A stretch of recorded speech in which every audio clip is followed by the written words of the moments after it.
New coworker, shouldn't we ask Sean? Me. Yes, we should absolutely ask Sean. Sean deserves to be included in all these kinds of things. What are we asking Sean? Old coworker. Nothing. We're not asking Sean. Sean has no input to offer on this matter. Me. Oh. New coworker. Didn't the boss say he wants outside the box thinking on this? Sean seems like an outside the box kind of guy. Me. I am. Old coworker. Sean is a little too much outside the box. Sean is so far outside the box that he lost the box entirely. Me. I don't feel like that's a fair analogy. Old coworker. You're right. Would you rather I make a fair analogy? Me. Not when you're asking in that tone. I enjoy writing my blog. More than that, I thrive on it. There's a term in popular psychology, infodumping. Often this is associated with autism. I've been tested for autism and Asperger, and I'm not on that particular spectrum. Whatever is wrong with me, it's not that. I do seem to share that particular trait with them, though. Regular conversation with the regular back and forth every 30 seconds exhausts me. I want our back and forth to be in 20-minute lecture sessions. When we get together and ask each other how our day is going, each person should get an uninterrupted 20-minute introduction followed by 3 questions from the audience, each of which they have 10 minutes to answer. Anything less is rude. There are times when this isn't practical, I know. That's what the word, hello, was invented for. If you're asking how I'm doing and you haven't cleared your afternoon, then you don't actually want to know how I'm doing. You're just being polite. And just being polite is rude. I think some of this stems from thinking a bit differently from others. I can't put my finger on it, but I definitely think about things differently than others. It can take me a while to figure out a new person when I meet them. It's not that I process information differently, it's that the process of thinking is just different. Not better, not worse, just different. This sometimes leads to the thought that I'm smarter than I really am or that I think I'm smarter than I actually do. Some of the things that others don't notice, I do. That goes both ways, though. Some things that nearly everyone thinks are obvious I miss entirely. When I was taking digital fundamentals classes at the community college in my early 20s, I was part of a group that was a bit of a dream team. I was the designer, then we had a guy that could pick out the TI chips from the tub o' random chips almost as fast as I could design the project. Then there was our breadboard assembler, who could have the breadboard together according to my specification in a way that was reminiscent of ET building his communication transmitter. Then we had our debugger who I swear was psychic. We were sitting around at the end of class one day, done early but not early enough to split up. The chip picker was reading an electronics magazine, and he said, "Listen to this. There's a guy that was told to design a calculator like the one we just built, but he's in high school. He didn't like the teacher, so instead of Arabic numerals he made it work in Roman numerals, complete with an instruction manual in Latin." The debugger said, "I bet Sean could do that." I told them that I don't speak Latin. I didn't then, and I still haven't learned. The chip picker told me that that's the part you noticed says everything. Do you really think you could do a calculator with add, subtract, and multiply in Roman numerals? Of course. I told him. You could too. It's just a base 5 number system instead of a base 10. The rest is just putting the pieces together in the right order. The look on his face as he realized that it was a base 5 system was shock and awe.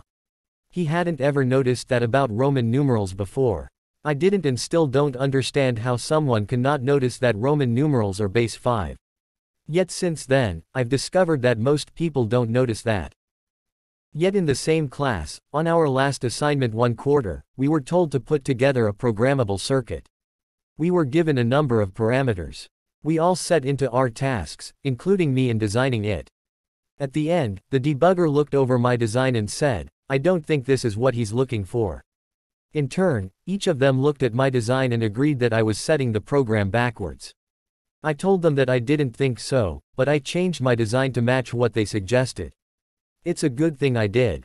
I kept the old design, and the teacher saw it, looked it over, and his eyes got really big. He double-checked his assignment.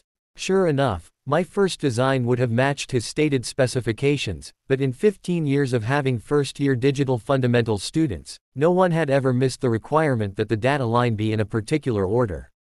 The device that he was connecting it to depended on the data being in a particular order. I had thought that either order would be acceptable, since it wasn't specified in the assignment. Somehow, everyone got that it was only correct in a certain order except me. So a lot of times, people will ask what feels to them like a very straightforward question. What's your preferred interpretation of Genesis 1 through 11? And then I'll say something that I think is equally straightforward. I don't interpret the first 11 chapters of Genesis. But what they hear is something else entirely. Oh, so you think the world was made in 7 literal 24-hour periods? And I'm stuck scrabbling. What? No. How did you get that? That would be an interpretation. Didn't I just say I don't do that? And so I fall into the habit of viewing every question as both a riddle to be unpacked, and a trap set to vilify me. Even the small talk. I was working at a place once, and a coworker asked me, "Is your wife musical?" Because she knew that I wasn't. At the time, my daughter was little enough that she hadn't displayed any particular interest in music, so I replied, "Yes." Teresa and the boys used to all love music together. This confused my coworker. Boys. I thought you had a son and a daughter. I wasn't sure where to go from there. I do. Now, when asked for clarification, I explained, first there was me and my wife. Then there was me, my wife, and our firstborn son. Then there was me, my wife, and 2 boys. Then there was me and my wife and our firstborn son again.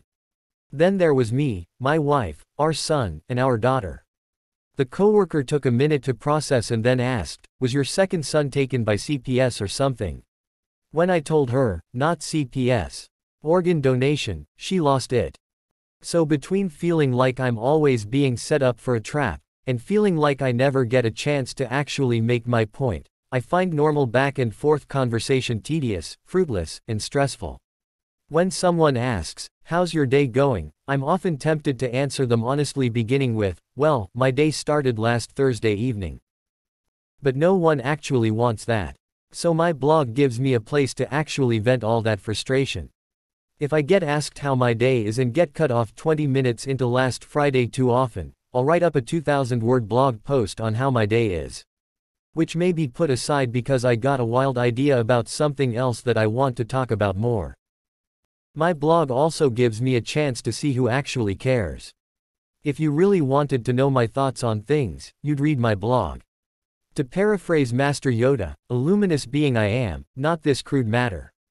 To see the real me is to me by the light glow of a computer monitor or phone screen in custom HTML formatting. And yet, I'm kind of attached to this crude matter. It may be the crudest matter that can copy and paste, but it's mine. And sometimes, when I'm all alone and I'm sure no one is listening, I'll even admit that I wish someone else liked this crude matter, too. But reading my blog doesn't actually give you the opportunity to get to know the crude matter part of me. It may be the real me that you see on my blog, but it's not the whole me. I tried making a video curriculum for the Kung Fu Club I ran on my YouTube page a few years back. I thought it would be a way to get some thoughts out long-form like I needed and to be seen. It didn't work out so great. Video editing and my psyche just don't get along. While I was editing the videos, my brain just kept backing up with more info to dump. It was more stressful instead of stress relief. So I had to quit that. There's more to the idea of being on YouTube than just being seen and heard, though. I feel like I would actually fit in on YouTube better. The blogosphere is full of Christian bloggers that either don't take the text of the Bible seriously, or don't take positions outside their own faith tradition seriously. Christian YouTube, in stark contrast, is full of voices like Inspiring Philosophy, Capturing Christianity, and The Bible Project, all of which seek to provide a robust view of the Bible without getting stuck in the ruts of their home tradition. I don't know why this is. My guess is that it develops from the roots of each medium. Blogs developed, at least in theory, from journals. In a journal, you're not really interacting with other thoughts. YouTube developed from video and broadcast, where it's more common to have guest speakers and debates.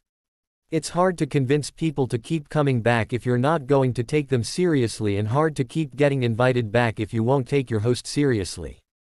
While a lot of social media is building echo chambers, Christian YouTube is breaking them down. I think I could get along with people that are breaking down echo chambers. But YouTubers don't take bloggers seriously. My voice isn't really built for YouTube. I worked on it for a couple years, but I just don't have a very steady natural speaking rhythm. I need to process things to get my sentences out in the right order. Yet when I read my own work out loud, I sound stiff and robotic. Add to that my time constraints. There's a reason I only do 2 blog posts a week, and one of them is short reflections from a movie. I don't have time to sit down and read my blog posts. So I'm going to try something for a while. I'm going to run my blog every week through a text reader, convert that to video, and upload it to my YouTube channel. It won't be much for a while. It may never grow into anything. I suppose it will give those of my readers that don't have time to read a chance to have it read to them, but I don't anticipate getting any views. A blank screen with a robot voice saying the most boring stuff in the world isn't exactly the sales pitch of the year, though. No one is looking for this. But it will give me a chance to feel like I'm moving closer to being seen and heard in a community where I could probably get along with people. Even if that feeling is mostly an illusion.